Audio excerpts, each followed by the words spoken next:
एक ऐसा शख्स जिसे ब्रिटिश राज की पुलिस कभी पकड़ नहीं पाए, और उस शख्स का नाम था चंद्रशेखर आजाद। साल 1925 की बात है। 9 अगस्त को नंबर 8 डाउन ट्रेन शाहजहांपुर से लखनऊ जा रही थी।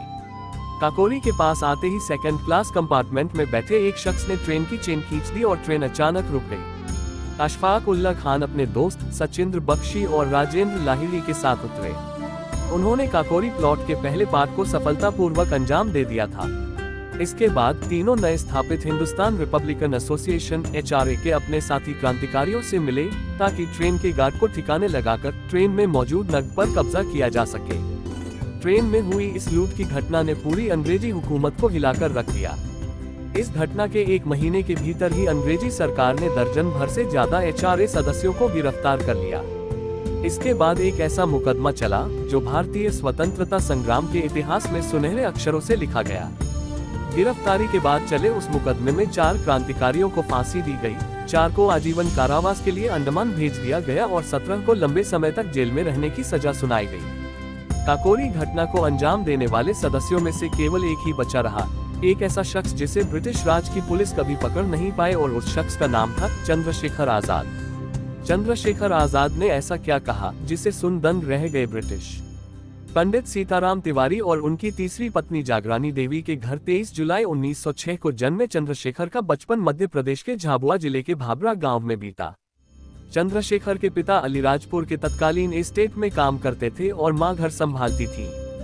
चंद्रशेखर की मां चाहती थी कि वह संस्कृत के विद्वान बने, और इसलिए उन्होंने चंद्रशेखर को आगे की पढ़ाई के लिए वाराणसी के काशी विद्यापीठ भेज दिया। काशी आने के बाद ही उन्हें देश में चल रहे उथल-पुथल और भारत की आजादी के लिए चल रहे संघर्षों के बारे में पता चला। 1919 के जलियांवाला बाग हत्याकांड का चंद्रशेखर पर काफी गंभीर प्रभाव पड़ा। उस समय उनकी उम्र 15 साल थी। वह महात्मा गांधी द्वारा शुरू किए गए असहयोग आंदोलन में शामिल हो गए। इनमें से एक विरोध प्रदर्शन के दौरान उन्हें गिरफ्तार कर लिया गया और जिला मजिस्ट्रेट के सामने पेश किया गया। जब जिलाधिकारी ने चंद्रशेखर से उनका नाम पूछा तो चंद्रशेखर ने गर्व से अपना नाम आजाद बताया। चंद्रशेखर के जवाब से आग बबूला हुए पुलिस अधिकारी ने फिर उनसे उनके पिता का नाम पूछा। इस पर चंद्रशेखर ने निःसंकोच भाव से उत्तर देते हुए कहा, मेरा नाम आजाद है, पिता का नाम स्वतंत्रता है और जेल मेरा घर है। राम प्रसाद बिस्मिल चंद्रशेखर आजाद को क्यों कहते थे क्विक सिल्वर? चंद्रशेखर के जवाबों से क्रोधित होकर मजिस्ट्रेट ने उन्हें 15 करोड़ की सजा सुनाई, लेकिन इस सजा से डरने के बजाय उन्होंने बहादुरी से उसे स्वीकार किया, और इस घटना के बाद से उनके नाम के साथ आजाद शब्द हमेशा के लिए जुड़ गया। 1922 में असहयोग आंदोलन तो स्थगित हो गया, लेकिन इसके बाद निराश आजाद का झुकाव और अधिक आक्रामक व क्रांतिकारी विचारों की ओर बढ़ता गया।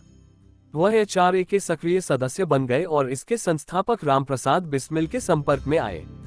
दरअसल चंद्रशेखर आजाद की चपलता, बेचैनी और नए विचारों के लिए हमेशा मौजूद उत्साह के सम्मान में बिस्मिल ने आजाद को क्विक सिल्वर उपनाम दिया था। एक और दिलचस्प बात यह है कि आजाद भेष बदलने में उस्ताद थे और महत्वपूर्ण विवरणों का पता लगाने के लिए खुद ही अभियान चलाते थे। उदाहरण के लिए उन्हें एक बार अंग्रेजों से छुपकर कुछ महीनों के लिए झांसी को अपना ऑपरेशन ग्राउंड बनाने की जरूरत थी। इसके लिए उन्होंने सतर नदी के तट पर एक झोपड़ी बनाई और स्थानीय बच्चों को पंडित हरिशंकर ब्रह्मचारी के नाम से पढ़ाना शुरू कर दिया। अंग्रेजों के सामने समर्पण से चंद्रशेखर आजाद कर दिया था इनकार। चंद्रशेखर आजाद ने जल्द ही HRA के सबसे खतरनाक मिशनों में महत्वपूर्ण भूमिका निभानी शुरू कर दी, जिसमें 1925 की काकोरी ट्रेन लूट और 1928 में लाला लाजपत राय की मौत का बदला लेने के लिए सहायक पुलिस अधीक्षक जॉन सॉन्डर्स की हत्या शामिल थी।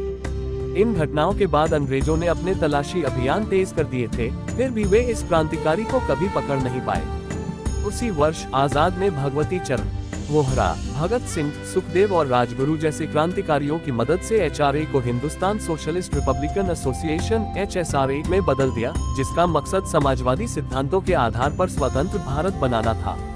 लेकिन इस सबसे एक त्रासदी निकट आ रही थी। 1931 में पुलिस को एक मुखबिर ने आजाद और उसके दोस्त सुखदेव के बीच एक मुलाकात की सूचना दी थी। 27 फरवरी को पुलिस ने इलाहाबाद, नया नाम प्रयागराज में विशाल अल्फ्रेड पार्क को 80 सिपाहियों की टुकड़ी के साथ घेर लिया और क्रांतिकारियों को गिरफ्तार करने के लिए आगे बढ़े। लेकिन आजाद और उनके दोस्त ने आत्मसमर्पण करने से इनकार कर दिया और एक पेड़ के पीछे शरण लेते हुए गोलियां चला दी। आजाद और उनके साथी ने अपने 2 पिस्तौल से 3 दर्जन से भी ज्यादा राइफल वाली ब्रिटिश टुकड़ी को जोरदार टक्कर दी।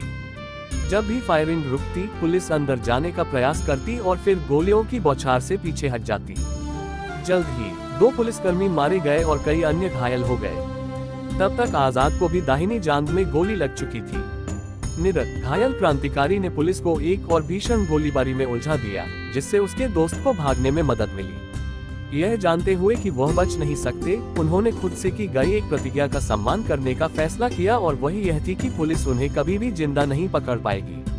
अपनी प्रतिज्ञा को सच करते हुए वह जब तक संभव हुआ पुलिस से मुकाबला करते रहे और उनके पास जब आखिरी गोली बची तो उन्होंने अपनी पिस्तौल से खुद को गोली मार ली। उस समय वह केवल 24 वर्ष के थे। इस क्रांतिकारी के अविश्वसनीय बलिदान का सम्मान करने के लिए पाक का नाम बदलकर चंद्रशेखर आजाद पाक कर दिया गया है। मस्कुलर, चौड़ी छाती और मूंछों पर ताव देती हुई आजाद की एक मूर्ति भी उस पेड़ के पास स्थापित की गई है, जहां उन्होंने खुद को गोली मारी थी। आज वहां हर दिन सैकड़ों लोग आते हैं। चंद्रशेखर आजाद की तरह ही अपने राष्ट्र के प्रति गहरे प्रेम और समर्पण को अपनाकर ही हम इस नायक को सच्ची श्रद्धांजलि दे सकते हैं। जैसा कि चंद्रशेखर आजाद ने खुद कहा था, अगर अभी तक आपका खून नहीं खौलता है तो आपकी रगों में बहने वाला वह लाल रंग खून नहीं पानी है। मातृभूमि की सेवा नहीं कर सकते तो किस काम की आपकी जवानी है।